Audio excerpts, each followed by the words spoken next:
And I also am a very proud Telugu person. I speak Telugu language, I write Telugu language, and I am proud of my culture and my upbringing. So you might be questioning, you are a Telugu person, how can you allow this kind of this thing? अरे हमारे तेलुगु में भी भारत तो भारत ही बोलते हैं. वायु is also a Telugu word. So Bharatiya Vayu and Videk becomes half Telugu for me also. So it is a mixture of all the languages here. It is like everyone coming together, we want to this thing. With the colonialization, there has been a small cocoon that has been developed. And it is, let me reply sir, I have carefully listened to each and every one. No matter what the allegation is, whatever the suggestion is, I have listened to each and every one, and I'll address the chair. So when this whole colonialization happened, we were created like a cocoon. Now under the leadership of Honorable Prime Minister Narendra Modi ji, we want to break that cocoon and bring the butterfly out and show the colors of true India, and that is what we are doing here. And this name is a small indication towards it. The text is there in English, so there shouldn't be any problem for any English speaking person to in fact get afraid that there are 3 words here. कभी तो अभी लगेगा कि Copernicus lane है यहाँ पे, किसी के गली में अटकता है तो बदल दे क्या उसको, कॉपरनिकस लेन तो है ही. And my name is Kinjarapu Rammohan Naidu, and when some people say Kinjarapu, there might be some problem with them, they can't pronounce it the way I pronounce it, but that doesn't mean that I'll change my name so that it becomes easier for them. ये तो मेरी पहचान है. और उसी तरह अभी शायद ये 2 बार बोलने से 3 बार बोलने से थोड़ा मुश्किल होता होगा, but India has gotten used to so many things, sir. I think they will get used to this one also. Bharatiya Vayu and Videk is just to create the identity of the languages. On top of that I've seen, you are mentioning about other languages also. I was not understanding why Hindi was brought in. Vayan is also a Sanskrit word in fact. And if you really want to appreciate the languages, the culture of this country, I would like the opposition to also appreciate that on 3rd October of this year, the cabinet has made 5 languages as classical languages, which are Marathi, Assamese, Bengali, Pali and Prakrit. If you really love the languages, you should appreciate the decision of the government and how much this NDA government protects and promotes the languages of India. We recently celebrated the Constitution Day also, and on that day we have proudly released the Constitution not only in English and Hindi, but we have done it in Sanskrit and Maithili also. So you see that there is a whole conscious effort that all the languages should be given their importance, all the languages should be protected, and all the languages should be promoted. I think this is one point that I wanted to make regarding the language debate that has been going on, sir. And on top of that, Udan, I have already given the numbers during my opening speech also on how the numbers have doubled in fact from 2014 to 2024. Now we have gone through the numbers. We have seen all the airports coming up. We have seen the lot of passenger traffic being increased. Sometimes when we go through it, when it becomes a normality, we kind of feel that it is just a regular thing that has been happening. But if you have to compare it with the other developing countries or developed countries, then you would see that how doubling a number in 10 years is very, very difficult, sir. And that is something which has been a challenge for India also.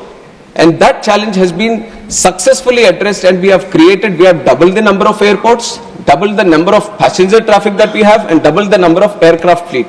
But for us, I can proudly say, under the leadership of Modi ji, aviation is not just looked upon as how many. I also agree to a certain point that it's not about just the numbers. Numbers I am giving to show you a picture on how much progress we have made. But if you look at the true sense on why we want to promote aviation, why we want to make it one of the best sectors in the country, in the whole world, because when we talk about aviation, we talk about tourism. When we talk about aviation, we talk about economic activity. When we talk about aviation, we talk about real estate growth.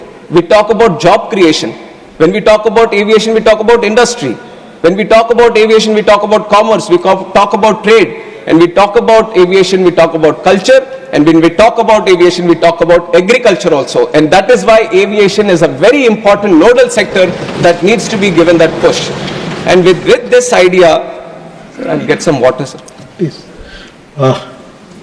And it is with this idea that the whole aviation sector has been thoroughly, deeply understood on what the true potential India can have. And we have seen that there are multiple gaps also.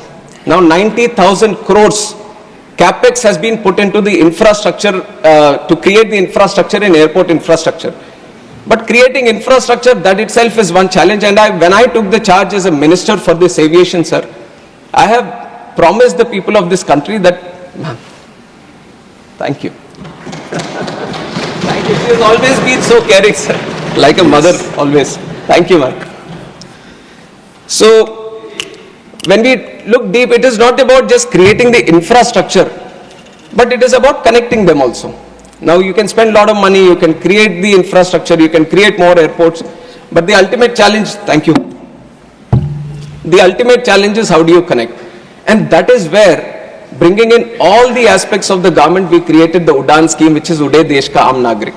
Through the UDAN scheme, the challenge of these airlines, because it is a market-driven industry, where they feel there might be a non-viability in running a route, the government has taken the responsibility a little bit on himself, and it has said that why don't we provide the viability gap funding. It was the first time that it has been done at such a large scale, and through the UDAN scheme, now we have started 609 routes in the country in just 8 years span of time. Nowhere in the world you would have seen such a scheme, which has been run by the government itself, so that the non-viable routes, the airlines can come and start the routes and facilitating the routes.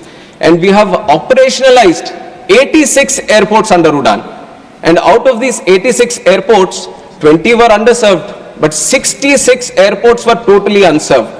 What I mean by unserved is that not a single flight was going to these airports. But that was a challenge the government has taken up. Now we have constructed the airports, but we have to start the airline connectivity also. And through the UDAN scheme, we have given the viability gap funding, and we were able to run all these airports. We were giving them those connections which was very, very required for the people of that state or of that region or of the airport, and we have operationalized 86, and we can proudly say that UDAN has been a real success story of the Indian aviation, which are showcasing to the whole world under the leadership of Narendra Modi ji.